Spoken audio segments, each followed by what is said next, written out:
Hi உங்கள் எல்லாத்துக்கும் வணக்கம். காந்தாரா சாப்டர் 1, அதாவது காந்தாரா படத்துடைய 2ஆம் பாகம் சொல்கிறாங்க.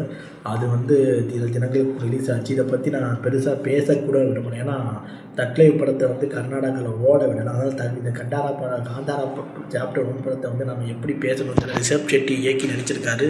சில நல்லா இருக்குன்னு சொல்கிறாங்க. ஸோ தமிழர்களே நம்ம ஒரு சிந்தனை பண்ணணும். தக்லைவ் படத்தை கர்நாடகாவில் ஓட விட மாட்டேன்னு சொன்னாங்க. கமலஹாசன் அவருடைய கருத்தை தமிழில் கன்னடத்தை விட மூத்த மொழியான்னு யோசிக்கக்கூடியவர்கள் இந்த படத்தை வந்து நீங்கள் பார்ப்பீங்களான்னு பார்க்க மாட்டீங்களான்னு தெரியல. அப்படி நீங்கள் யோசனை பண்ணால் இந்த படத்தை நீங்கள் புறக்கணிக்கலாம். இல்லைன்னா நம்ம கதைக்குள்ளே வரலாம். காந்தாரா சாப்டர் 1 கதை ஒரு காந்தாரா காட்டில் வந்து இப்போ கைப்பட்டு சில பேர் பண்ணுற சதி, அதை வந்து ஒரு யூனிவர்சலாக அவர் காட்டியிருக்காரு. 125 கோடி இழுக்கப்பட்ட இந்த படம் ஒரு நல்ல ஒரு கதையாக தான் இருக்குதுன்னு எல்லோரும் சொல்கிறாங்க. ஸோ நம்ம காங்குவா படத்துடைய ஒரு முதல் தழுவல் மாதிரி தான் தழுவல் இதில் இருக்குன்னாங்க. காங்குவாவில் நம்ம சூர்யா நடிச்சப்போ இதை வந்து சூர்யாவுடைய அந்த கதை இதில் மிஸ் ஆகிருக்குன்னு ஒரு சிலர் கருத்து அதுவாக இருக்குது. ஸோ ஆன்மீகவாதிகள் இந்த படத்தை பார்க்கலான்னு சொல்கிறாங்க.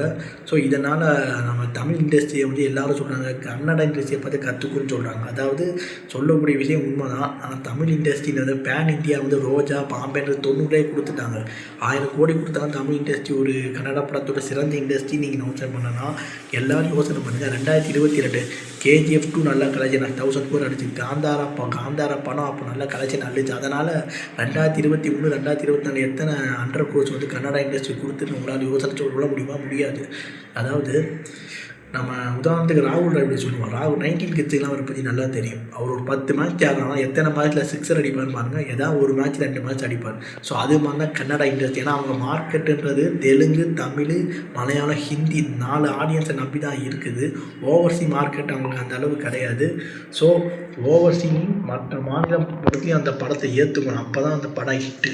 ஸோ இது காந்தாரா சாப்டர் 1க்கு அடுத்து எத்தனை கன்னடா படம் வந்து 100 கோர்ஸ் 1000 கோர்ஸ் ஆகும் நீங்கள் வந்து பாருங்கள். ஏன்னா ஸ்டெபிலிட்டியான ஒரு இண்டஸ்ட்ரினா தெலுங்கு, தமிழ் தெலுங்கு இண்டஸ்ட்ரி, ஹிந்தி இதுதான் வந்து நிலையான ஒரு இது. கன்னடா இண்டஸ்ட்ரியை வந்து உங்களுக்கு வந்து நான் குறை சொல்லலை. ஆனால் நல்ல படம் இருக்குது. அவங்களுடைய மார்க்கெட் லெவல் என்னன்னு தெரிஞ்சுக்கிட்டே நீங்கள் பேசணும்னு நான் சொல்லிக்க விரும்புகிறேன். ஓகேவா? தமிழ் படம் 1000 கோடி ஃப்யூச்சரில் அள்ளும். அதுவரை நீங்கள் வந்து தமிழ் இண்டஸ்ட்ரியை மட்டும் கிட்டன்னு யாரும் சொல்லாதீங்க. ஏன்னா கன்னடா படம் எத்தனை தமிழில் வந்து ரீமேக் பண்ணியிருக்குன்னு உங்களுக்கே தெரியும். நான் மறுக்கலை. தமிழ் படம் எவ்வளோ பேர் கன்னடாவில் ரீமேக் பண்ணியிருக்காங்கன்னு தெரியும் உங்களுக்கு.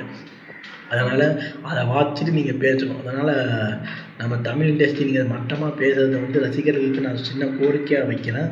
நம்ம தமிழ் இண்டஸ்ட்ரியோட இது வரலாறு உங்களுக்கு தெரியும். 2K கிட்ஸ் தமிழ் இண்டஸ்ட்ரியை பற்றி நீங்கள் தப்பான பேசுறது நல்லது இல்லைன்னு நான் சொல்லிக்கிறேன்.